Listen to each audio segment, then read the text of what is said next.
कुठलाही तामझाम न करता अगदी सोप्या पद्धतीने आजची आपण ही मटणाची रेसिपी बघणार आहोत. याच्यामध्ये तुम्हाला कुठलंही वाटण तयार करायचं नाही आहे किंवा कुठलाही मसाला, कांदा खोबऱ्याचं वाटण याच्यामध्ये आपण घालणार नाही आहोत. त्यासोबतच आपल्याला मटण आधी शिजवून घ्यायचं नाही आहे, उकड तयार करून घ्यायची नाही आहे. कुकरमध्ये 3 ते 4 शिट्याच्या आत मस्त झणझणीत असा तुमचा मटणाचा रस्सा तयार होतो. तुम्ही या मटणाला बॅचलर मटणसुद्धा म्हणू शकता, कारण कुठलाच मसाला न वापरता म्हणजे वाटण न वापरता आपण एकदम सोप्या पद्धतीने रेसिपी बनवली आहे. पहिल्यांदा जरी बनवली किंवा बॅचलर असाल तरीसुद्धा तुम्ही आरामात बनवू शकता. चला मग सुरुवात करूया. तर सगळ्यात अगोदर आपण इथे अर्धा किलो मटण स्वच्छ 2 ते 3 वेळेस धुवून घेतलं आहे. त्यानंतर याच्यामध्ये मी 2 टीस्पून मीठ घातलेलं आहे आणि त्यासोबतच 1 टीस्पून मी इथे हळद घातलेली आहे. हवं असल्यास तुम्ही इथे आलं लसणाची पेस्टसुद्धा याला लावून घेऊ शकता. आणि हे असंच आपण मिक्स करून 10 ते 15 मिनटं म्हणजे जोपर्यंत आपण कांदा वगैरे बाकीची चॉपिंग करत नाही तोपर्यंत हे असंच मीठ आणि हळद जी आहे त्याच्यामध्ये मुरून द्यायचं आहे. हे बाजूला ठेवून देते. तोपर्यंत मी इथे 3 मध्यम आकाराचे कांदे म्हणजे बऱ्यापैकी मोठे होते ते एकदम बारीक फाईन म्हणजे जितकं तुम्हाला बारीक कापता येईल तेवढं बारीक याला चॉप करून घ्यायचं आहे. ह्या आकाराचे मी 3 कांदे इथे कापून घेतलेले आहेत. मंडळी, आपल्याला कांदा इथे मिक्सरला बारीक करायचा नाही आहे. चॉपर असेल तर त्याच्यामध्ये करू शकता, पण जितका बारीक होईल तितका बारीक आपल्याला कापून घ्यायचा आहे. त्यासोबतच आपण इथे कोथिंबीर घेतली आहे, 1 मोठा लाल टोमॅटो घेतलेला आहे, 2 हिरव्या मिरच्या घेतल्यात, 2 इंच आलंसुद्धा घेतलं आहे आणि भरपूर असा मूठभर जवळपास मी इथे लसूण घेतलेला आहे. लसूण भरपूर घालायचा म्हणजे आपल्या मटणाला टेस्ट छान येते. त्यानंतर आपण मिक्सरच्या भांड्यामध्ये कोथिंबीर, टोमॅटो आणि आलं, लसूण आणि हिरवी मिरची हे जे सगळं साहित्य आहे व्यवस्थितपणे पाणी न घालताच आपल्याला मस्तपैकी ग्राइंड करून घ्यायचं आहे. ह्याच्यामध्ये पाणी वगैरे घालण्याची गरज पडत नाही. टोमॅटोला आपोआप पाणी सुटतं.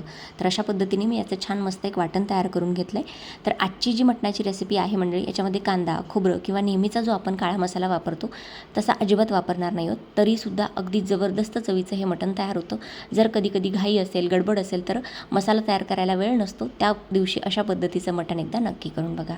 आता आपण रेसिपीकडे वळूया. तर कुकरमध्ये मी जवळपास 1 मोठा चमचा भरून तेल घातलेलं आहे. तेल तुम्ही तुमच्या आवडीप्रमाणे कमी जास्त घालू शकता. तेल व्यवस्थित तापलं की त्यामध्ये मी अर्धा चमचा जिरं घातलेलं आहे. त्यासोबतच आपण इथे 2 लवंगा, 4 काळी मिरी आणि 1 हिरवी वेलची अशा पद्धतीने कुटून घातलेली आहे. यासोबतच तमालपत्रसुद्धा घालायचं आहे, पण मी विसरली आहे, मी नंतर घातलं होतं. तर हे खडे मसाले आपल्याला वापरायचेच आहेत, अजिबात स्किप करू नका. त्यामुळे जबरदस्त चव आपल्या मटणाला येते. आणि खडे मसाले थोडेसे हलकेसे परतून झाले की लगेचच आपण इथे बारीक चिरून घेतलेला जो कांदा आहे तो याच्यामध्ये घालायचा आहे.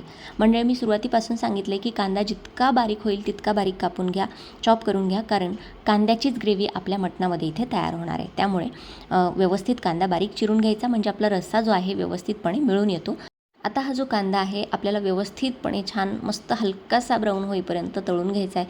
खूप याला जास्त डार्क ब्राऊन करायचा नाही. हलकासा असा मऊज आणि थोडासा सोनेरी झाला की लगेचच आपण जे हिरवं वाटण म्हणजे याच्यामध्ये कोथिंबीर, टोमॅटो, आलं, लसूण आणि मिरचीची जी पेस्ट आपण मिक्सरला करून घेतली होती ती याच्यामध्ये घालून घ्यायची आहे. व्यवस्थितपणे एकदा मिक्स करून घेऊया आणि आता आपल्याला याला तेल सुटेपर्यंत छान मस्त परतून घ्यायचं आहे. हार्डली 5 मिनटं याला लागतात, खूप जास्त वेळसुद्धा लागत नाही.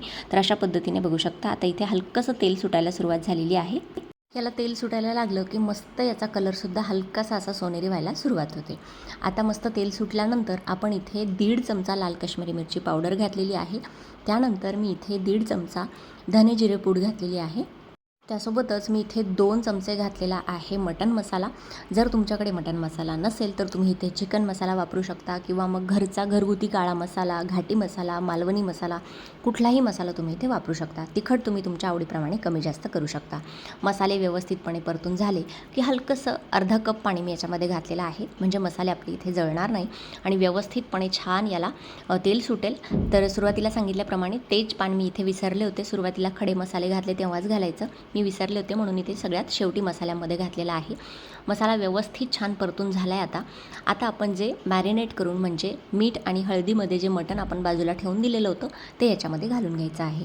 व्यवस्थितपणे एकदा मसाल्यामध्ये हे मटण अशा पद्धतीने परतून घेऊया. साईडला दुसऱ्या गॅसवरती मी याच्यामध्ये घालण्यासाठी म्हणजे ग्रेव्हीमध्ये घालण्यासाठी गरम पाणीसुद्धा ठेवलं आहे.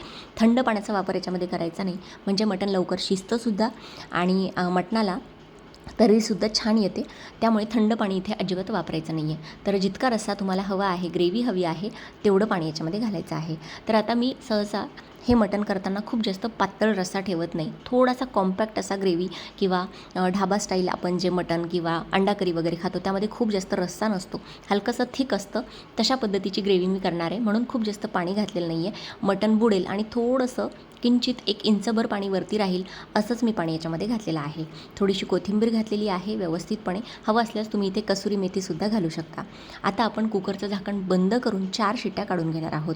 जवळपास 20 ते 22 मिनटं आपल्याला हे छान मस्त मंद गॅसवरती शिजून द्यायचं आहे. भराभर मोठ्या गॅसवरती शिट्ट्या काढून घ्यायच्या नाही, नाहीतर मटण व्यवस्थितपणे आतपर्यंत शिजणार नाही.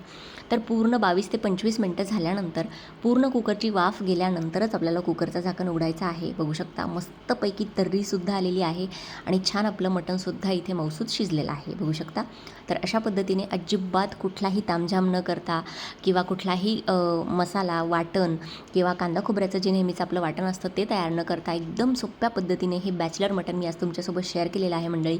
भात असू दे, गरमागरम फुलकी असू दे, रोटी, चपाती, ज्वारीची भाकरी कशाही बरोबर तुम्ही खाऊ शकता. अप्रतिम टेस्ट आहे.